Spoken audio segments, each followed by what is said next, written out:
Hello friends, welcome to civil engineers and YouTube channel. Friends, इस channel पर आपको construction related हर एक video देखने को मिलती है। तो फ्रेंड, वीडियो शुरू करने से पहले इस वीडियो को लाइक कर देंगे, चैनल पर तो हमारे चैनल को सब्सक्राइब कर दें, बेल आइकन दबाना ना भूलिएगा, जिससे कि हर एक वीडियो की नोटिफिकेशन आपको मिलती रहे। तो फ्रेंड्स, आता अपने में टॉपिक की और calculation of cement sand and aggregate for M7.5 grade concrete. यानी कि हम M7.5 ग्रेड कॉन्क्रीट के लिए सीमेंट सैंड एग्रीगेट के कैलकुलेशन कैसे करते हैं, इस बारे में इस वीडियो में मैं आपको बताऊंगा। तो फ्रेंड्स, सबसे पहले देख लिए कि M7.5 ग्रेड की कंक्रीट का रेशियो क्या होता है। तो वो होता है 1:4:8। यानी कि 1 हमारा क्या होगा, सीमेंट होगा, 4 हमारा सैंड होगा और 8 हमारा क्या, एग्रीगेट होगा। और उसके बाद डेंसिटी ऑफ मटेरियल देख लिए, यानी कि जो भी हम ये मटेरियल यूज़ कर रहे हैं सीमेंट सैंड और एग्रीगेट की डेंसिटी क्या होती है। तो सीमेंट की जो होती है 1440 kg प्रति मीटर क्यूब। और उसके बाद एग्रीगेट, तो एग्रीगेट की जो डेंसिटी यहाँ पे मैंने 2 लिखी हुई है, 1450 टू 1500 kg प्रति मीटर क्यूब। यहाँ पे ये डेंसिटी मैंने ऐसे क्यों लिखी हुई है। तो फ्रेंड्स, साइट पर जो भी आप मटेरियल यानी यूज़ कर रहे हो एग्रीगेट का, ठीक है, उसकी डेंसिटी हर एक एरिया के हिसाब से, यानी कि जो आपके एरिया में जो एग्रीगेट आपको मिल रही है उसकी हर जगह थोड़ी बहुत चेंज होती रहती है। अगर आपको एक्यूरेट आपको चाहिए कि क्या डेंसिटी है, तो उसके लिए आपको लेबोरेटरी टेस्ट करवाना होगा एग्रीगेट का, तब आपको एक्यूरेट आपको डेंसिटी मिल पाएगी। उसी तरह सैंड है, सैंड की भी आपको एक्यूरेट अगर चाहिए डेंसिटी, तो इसके लिए भी आपको लेबोरेटरी टेस्ट करवाना होगा। यहाँ पे मैंने 1600 kg प्रति मीटर क्यूब लिया हुआ है। और यहाँ पे मैंने आगे इसका मैं यूज़ इन दोनों पॉइंट का नहीं करूँगा, क्योंकि मुझे आगे क्या केजी में नहीं निकालना है। लेकिन यहाँ पे मैंने ये लिख रखा है, और केजी में निकालने के लिए हम डेंसिटी का यूज़ करते हैं। क्योंकि जब M30 ग्रेड या उसके ऊपर का जब हम कैलकुलेशन करते हैं, तो वहाँ पे हमें जो मतलब कि दिया रहता है सारी चीज़ें कि हमें ये हमें जो शेड्यूल मिलता है, तो उसमें वो केजी में दिया रहता है। 1 m³ में मटेरियल सारा हमें केजी में दिया रहता है। फिर उसको हमें निकालना होता है कि एक बकेट में कितना हमें करके इसको कैसे में मसाला इसका जो एग्रीगेट का जो हमें बनाना है कंक्रीट, वो हमें कैसे बनाना है। तो उधर मुझे डिटेल में नहीं जाना है। और इसी तरीके से आप कोई भी ग्रेड हो, ठीक है, M20 हो, M25 हो या M15 हो, सबका आप कैलकुलेशन इसी तरीके से सेम आप कर सकते हो। और उसके बाद सम ऑफ रेशियो, यानी कि जो ये रेशियो है M7.5 का, उसका आपको रेशियो निकालना होगा। रेशियो क्या होता है, 1 + 4 + 8 यानी कि 13। ठीक है, सम ऑफ रेशियो हमारा कितना आ गया, 13, इन तीनों को ऐड करने के बाद।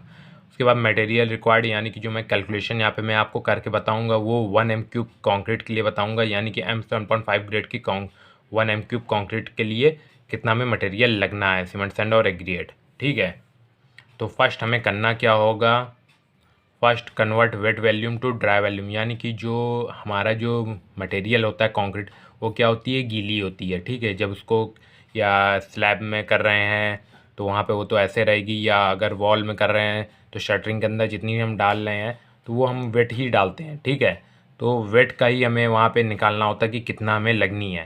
लेकिन जो मटेरियल हमारा आता है वो किस में आता है, वो हमारा आता है ड्राई। ठीक है, तो हमें ड्राई के लिए कैलकुलेशन करना होगा। तो उसके लिए हमें सिंपली करना क्या होगा,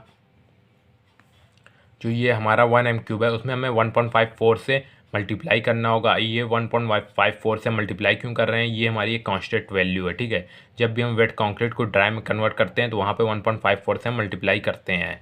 और इसके ऊपर मैंने एक फुल डिटेल वीडियो बनाई हुई है, क्यों हम 1.54 से मल्टीप्लाई कर रहे हैं और उधर किसी वैल्यू से क्यों नहीं कर रहे हैं।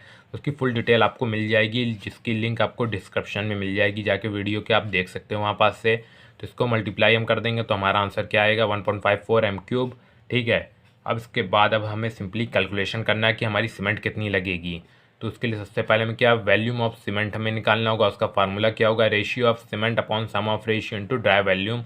रेशियो ऑफ सीमेंट यानी कि ऊपर जो मैंने आपको M7.5 ग्रेड की कंक्रीट का जो रेशियो बताया था 1:4:8, वो रेशियो में सीमेंट का हमारा रेशियो क्या है, वो अपॉन सम ऑफ रेशियो, यानी कि सम ऑफ रेशियो जो कि ये हमने यहाँ पे निकाला है, जो कि हमारा ये 13 है। ठीक है, वही हमारा सम ऑफ रेशियो है। उसके बाद ड्राई वॉल्यूम, ड्राई वॉल्यूम ये हमारा जो ये निकल के आया है 1.54, वो हमारा ड्राई वॉल्यूम है।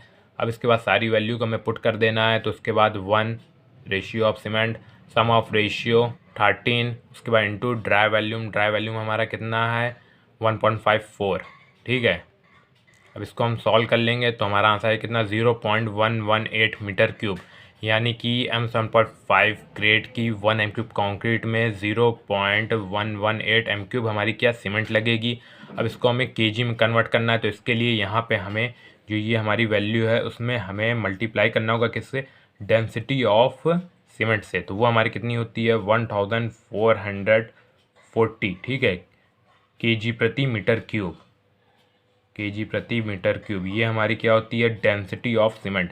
इससे जब हम मल्टीप्लाई कर देंगे तो हमारा आंसर है कितना 170 केजी, यानी कि 170 केजी हमारी क्या सीमेंट लगेगी। अब इसमें अगर हमें इसको निकालना कि कितने बैग लग रहे हैं तो उसके लिए हमें सिंपली क्या करना होगा, ये जो हमारी ये वैल्यू है उसमें हमें डिवाइड करना होगा किससे, यहाँ पे 50 से, ठीक है। 50 से हम डिवाइड कर देंगे क्योंकि 1 बैग सीमेंट का जो वेट होता है वो 50 होता है। यहाँ पे डिवाइड करने के बाद हमारा आंसर कितना आ जाएगा 3.41 बैग्स, यानी कितने बैग्स हमारे लगेंगे 1m³ में। और इसके बाद अब देख लिए सैंड का कैलकुलेशन। तो सैंड के लिए भी सेम फार्मूला होगा जो कि यहाँ पे हमने सीमेंट के लिए यूज़ किया है, ratio of sand upon sum of ratio into dry volume. तो रेशियो ऑफ सैंड हमारा क्या था, वो हमारा 4 था, जो कि M75 ग्रेड के जो मैंने रेशियो आपको बताया था वहाँ पे आपने देखा होगा। उसके बाद सम ऑफ रेशियो जो कि हमारा 13 है वो इनटू ड्राई वॉल्यूम हमारा 1.54 है, जो कि यहाँ पे हमने ये निकाला भी था। उसके बाद इनटू 35.3147, इससे यहाँ पे इस वैल्यू से हम क्यों मल्टीप्लाई कर रहे हैं, क्योंकि हमें आंसर ले आना है कि इसमें क्यूबिक फिट में। अगर हमें m³ में निकालना होगा तो इस वैल्यू से हम मल्टीप्लाई नहीं करेंगे, ठीक है। m³ में निकालना होगा तो इससे सिर्फ इतने में हमारा m³ में आंसर आ जाएगा, जैसे कि हमारा ये सीमेंट के लिए आया था m³ में आंसर। अभी इसी को अगर हमें क्यूबिक फीट में कन्वर्ट करना होता है तो यहाँ पे हम 35.3147 से मल्टीप्लाई किए होते हैं, तो ये हमारा क्यूबिक फीट में निकल के आ जाता है इसके बाद। तो बस वही मैंने यहाँ पे किया हुआ है, 35.3147 से यहाँ पे मल्टीप्लाई किया हुआ है। तो हमारा आंसर है कितना 16.73 क्यूबिक फीट, यानी कि 1m³ के लिए M75 ग्रेड की कंक्रीट में 16.73 क्यूबिक फीट हमारा क्या सैंड लगेगी। अब इसके बाद एग्रीगेट का कैलकुलेशन देख लिए। तो फार्मूला सेम होगा जो कि सैंड और सीमेंट के लिए है, ratio of aggregate upon sum of ratio into dry volume into 35.3147। ये वैल्यूज हम क्यों मल्टीप्लाई कर रहे हैं, जो कि हमने सैंड के लिए किया है उसीलिए यहाँ पे भी हम कर रहे हैं, यानी कि हमें आंसर किस में चाहिए क्यूबिक फिट में, ठीक है। बाकी आपको रेशियो ऑफ एग्रीगेट आपको मैंने ऊपर बताया हुआ था, क्या था हमारा 8 था, और यहाँ पे सम ऑफ रेशियो हमारा 13 है, इनटू ड्राई वैल्यूम हमारा कितना 1.54। बाकी ये वैल्यू तो हमारा आंसर आ जाएगा क्यूबिक फीट में कितना, सॉल्व करने के बाद 33.46 क्यूबिक फीट, यानी कितना एग्रीगेट हमारी लगेगी। और वाटर की बात कर लें कितना लगेगा 1m³ में, तो वो लगेगा 85 लीटर, यानी कि 1m³ में 85 लीटर हमारा वाटर लगेगा। तो फ्रेंड्स ये था तरीका M75 ग्रेड की कंक्रीट के कैलकुलेशन के लिए कि सीमेंट सैंड और एग्रीगेट कितना लगेगा। तो आई होप फ्रेंड्स आपको वीडियो अच्छी लगी हो तो इस वीडियो को लाइक करें, हमें कमेंट करके ज़रूर बताएं ये वीडियो आपको कैसी लगी, और इस वीडियो ज़्यादा से ज़्यादा शेयर करिएगा। Thank for watching.